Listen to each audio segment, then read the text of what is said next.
Isang pinagpalang araw sa inyong lahat. Tayo po'y magninilay sa salita ng Diyos.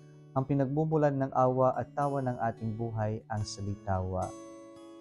In the words of Jesus, in our gospel reading today, we can hear or listen to the beating of the heart of the Father for all of us.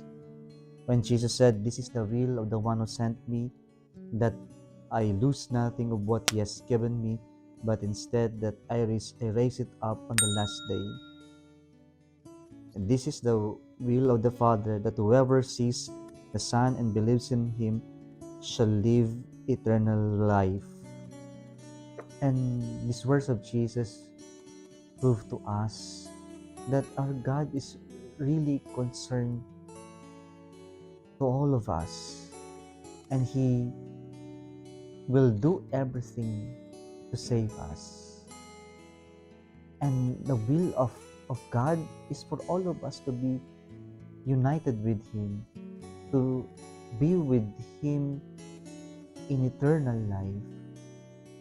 And so, God doesn't reject anyone, no matter what our past may have been, no matter how dark our past may have been. God will never reject us. We are always welcome to our God. Huwag nating isipin, mga kapatid, na patapon tayo sa kabilang nagkamali tayo, nagkasala tayo. Ang nais lang ng Diyos sa atin ay ang manampalataya tayo sa Kanya, ang magtiwala tayo sa Kanya. At ang Diyos, hindi niya tayo pagsasarahan, hindi niya tayo bibitawan at iiwanan.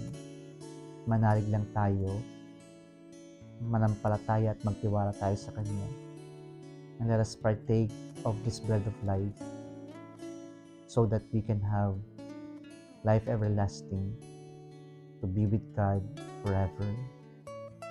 Sana ito yung hangarin natin, hindi yung posisyon, hindi yung material wealth, hindi yung temporary bread of life, bread in life, pero yung hangarin natin ay ang Diyos, si Jesus, sapagkat siya lamang ang ating magiging daan upang sa ganon may pagkaloob sa atin ang buhay na walang hanggan.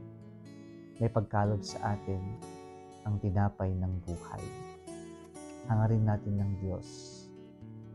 At iyan po ang ating magiging tulay para sa buhay na walang hanggan. Kung nagustuhan mo ang video na ito, huwag kalimutang mag-like, i-share at mag-subscribe sa Salitawa Facebook page and YouTube channel. Muli isang pinagpalang araw sa inyong lahat.